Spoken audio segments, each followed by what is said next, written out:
Okay, so today we're going to shine a light, literally, on something we use every single day, Yeah. the light bulb. And I got to say, I always kind of picture Thomas Edison, alone in his workshop, suddenly, bam, light bulb, eureka, and all that. But something tells me there's got to be more to this story. Oh, absolutely. Way more. Think of it less like a solo sprint to the finish line, more like a relay race, with a whole bunch of brilliant minds passing the baton along. Edison was definitely a crucial part of that race, but he wasn't the only one. So who else was on this light bulb relay team? Like, where do we even begin the story? Well, we can rewind all the way back to 1802. Humphrey Davy, he invents this thing called the arc lamp. Now, this wasn't exactly what you'd call practical home lighting. It was more like, imagine two carbon rods, right, crackling with electricity, and suddenly, boom, this crazy bright light. Okay, I'm picturing like a Frankenstein movie scene. Yeah. So how do we get from these dramatic sparks to something, well, more fit for our homes? And that's where a bunch of British inventors in the 1830s come in. They were the ones who really showed that, hey, a constant electric light, it's actually possible. But of course, they had their work cut out for them. The biggest challenge, finding the right filament. That's the part inside the bulb that actually glows. They needed something that could handle the intense heat, without burning out super fast. Imagine trying to find a material that can glow for hours without just, turning to ash. Yeah, that's no easy feat. So these early versions, they weren't exactly the light bulbs we know and rely on today, I'm guessing. So where does Edison come into all of this? Edison, he had this incredible knack, you see, for taking these intriguing ideas and actually making them practical, commercially viable, something you could sell, something people would actually buy and use. He wasn't just messing around in the lab, he was building a system. And part of that was, finding a good filament. He experimented like crazy, eventually landing on carbonized bamboo, believe it or not. His bulbs with this bamboo filament, they could burn for something like 1,200 hours. 1,200. Wow. Okay, that's a far cry from, minutes probably, that those first filaments lasted. But you said he was building a system. What did you mean by that? He understood that the light bulb itself, it was just one piece of the puzzle. It's like, think about having a smartphone, right? But no internet, no apps, nothing. What good is it? Edison, he knew that for his light bulb to really, change the game, he had to figure out how to get electricity to homes and businesses. So he developed power plants, electrical grids, even the electric meter, which, by the way, that's how we pay for electricity today. Edison's fingerprints are all over that. So it was never just about the bulb. It was about this entire electrical ecosystem he was creating around it. Yeah. Edison understood that. To really bring light to the world, he had to think beyond the light bulb itself. Huh. Exactly. And you actually see that over and over again in the history of innovation. It's rarely just about one single invention. It's about understanding how that invention, it fits into the bigger picture, this whole network of technologies and honestly, even ideas. And that kind of brings us to the next runner in our light bulb relay race, right? Those early filaments we talked about, the ones that burned out so quickly. Well, around the 1900s, early 1900s, there's this new material that enters the scene. Tungsten. Tungsten filaments. Yeah, I think I've heard of those. What was so special about them? Was that another one of Edison's breakthroughs?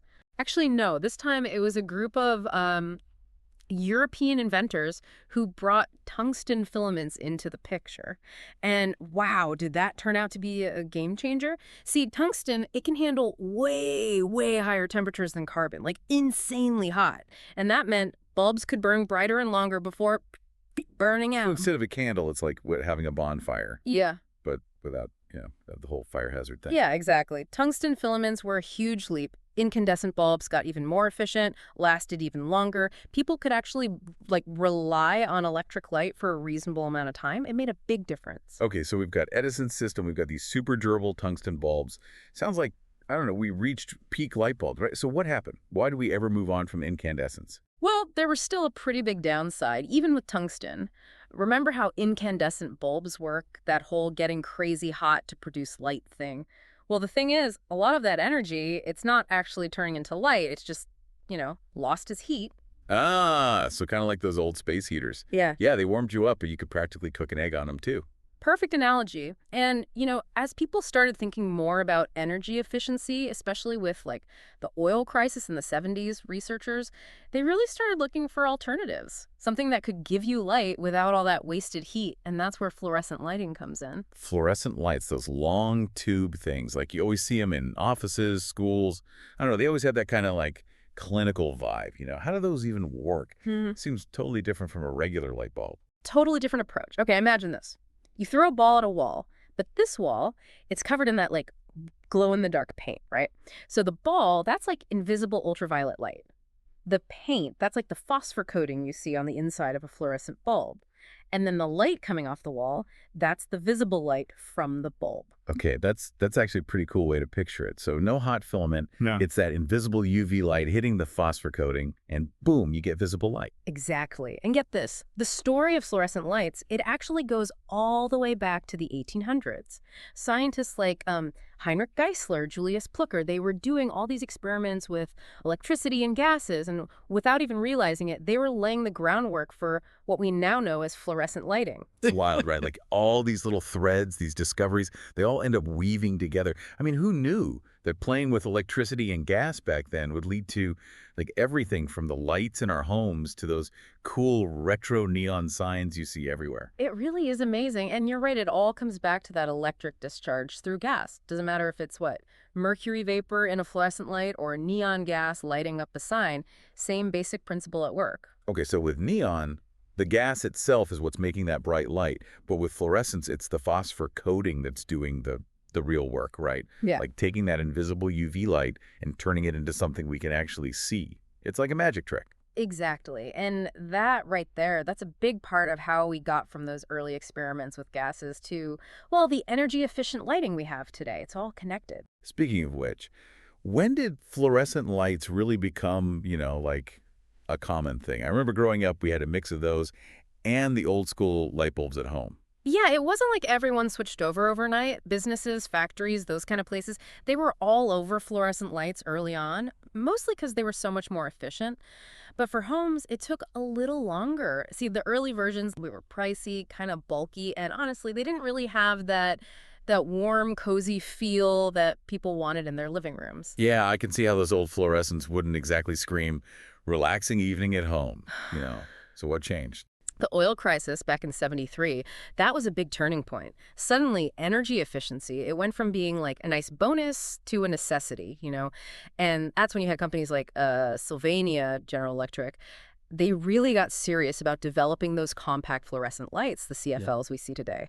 They wanted to make them practical for homes, something people would actually want to use. So it was like a whole new light bulb race, just like in Edison's day. Exactly. And just like with any new tech, those first CFLs, they had their quirks, Still expensive, and some people thought the light, it just wasn't as nice as those old incandescents, but they got better. Technology improved, prices dropped, and before you know it, CFLs, they were a real alternative to those energy-hogging bulbs we used to use. It really makes you appreciate, like, all the history behind something as basic as a light bulb. Yeah. I mean, we went from open flames to, these tiny LEDs that are everywhere now. It's incredible. And LEDs, light-emitting diodes, that's the latest chapter in our little light bulb saga. And yeah, there's something else. No heating filaments, no messing around with gases. LEDs, they use semiconductors to turn electricity right into light. Boom. Super efficient, last forever, and they're tough, too, because there's no delicate parts like filaments or glass bulbs to worry about. Feels like LEDs are taking over the world. Phones, TVs, headlights, you name it. And they just might. It's kind of funny when you think about it. That first visible LED, way back in 1962, invented by Nick Holonyak Jr. It was just this little red light. That's it. And now, LEDs come in every color you can imagine. They're used for massive video screens, those little lights on your phone. We've come a long way. From gas lamps to LEDs you can practically balance on your fingertip. It's clear that, this quest for better lighting, it's been pushing innovation forward for centuries. Kind of makes you wonder what's next, Maybe in a few decades, we'll look back on these LEDs and be like, man, how do we ever see anything? It's a pretty illuminating thought, right? Thanks for joining us for this deep dive into the surprisingly bright history of the light bulb.